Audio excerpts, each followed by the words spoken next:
What's going on, guys? BriarRabbit here. This is Game Tech, and I have a ton to talk about today, so I'm going to jump right into it.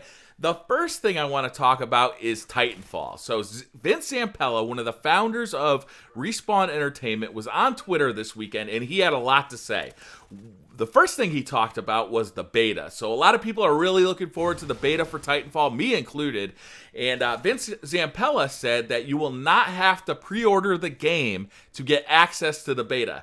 What he didn't tell us was how we will get access to the beta, but I think that's pretty cool that we won't have to spend $5 at GameStop or on Amazon just to get access to the beta.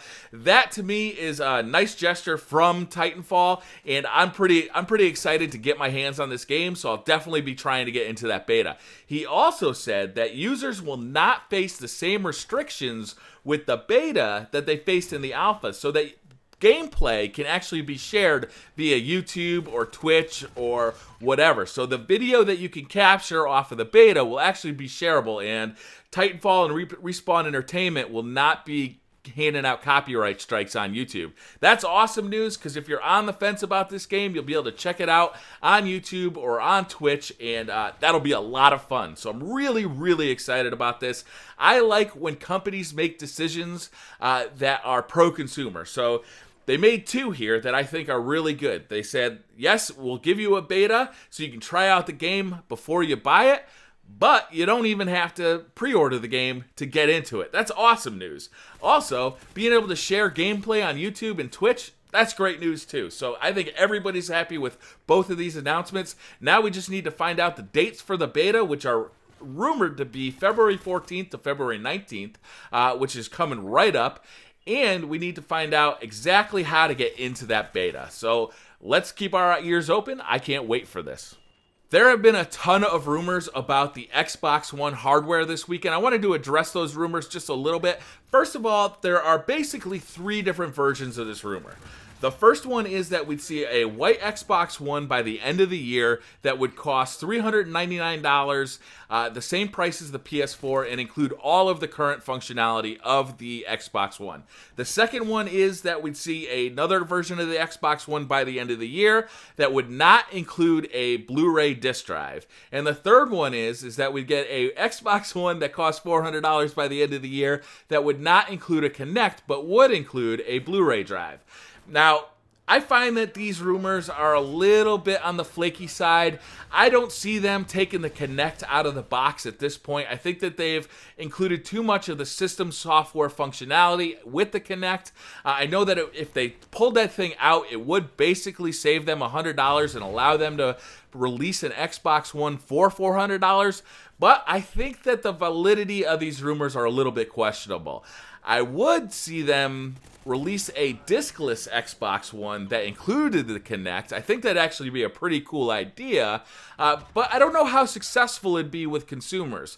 Saving $100 on the hardware initially would probably cost you quite a bit of money over the life cycle of that system, because you wouldn't be able to go to GameStop and buy used games. You have to buy them digitally, and at this point, we haven't seen a lot of discounts on the Xbox Live Marketplace. So I don't know that I'd buy a discless Xbox One. I certainly wouldn't want to buy an Kinectless Xbox One. I wouldn't even want them to offer it at this point, because I am still hoping that some developers start to use the Kinect in a really inventive way. But I think that as soon as they pull the Kinect out of every Xbox One that's sold, we're going to lose that. Developers aren't going to develop for it because not 100% of people can use that feature. So they're just not going to bother putting it in, because it's going to be basically wasted time on their part. So I don't know how valid these rumors are. I assume that we will at some point see a price drop on the Xbox One. That's almost inevitable.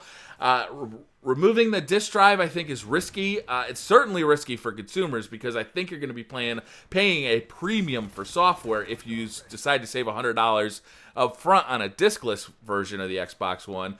I really don't want to see him take the Kinect out of the box, because I'm really hopeful that we'll at some point see some really cool functionality for the Kinect. And I don't really see them just reducing the price without cutting something out of that box. So we'll have to see. Definitely, I think we'll see the white Xbox One at some point this year. It's already available for Microsoft employees, so I mean, if you've seen pictures of it, it looks awesome. So, I mean, I'd prefer it over the black version. I think it just looks great.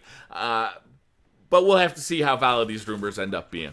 The last piece of news I have today is a little bit more somber. It turns out that the developers of Call of Duty Strike Team, they're called the Blast Furnace, based out of the UK, are in a little bit of hot water with Activision. So Activision had this to say: "We met with the Blast Furnace this morning and are currently discussing options for their future. The Blast Furnace is a very talented studio and has been a great partner to Activision. Our preference would be to keep the talented group of employees at the Blast Furnace together and develop a plan that would enable them to remain as a team.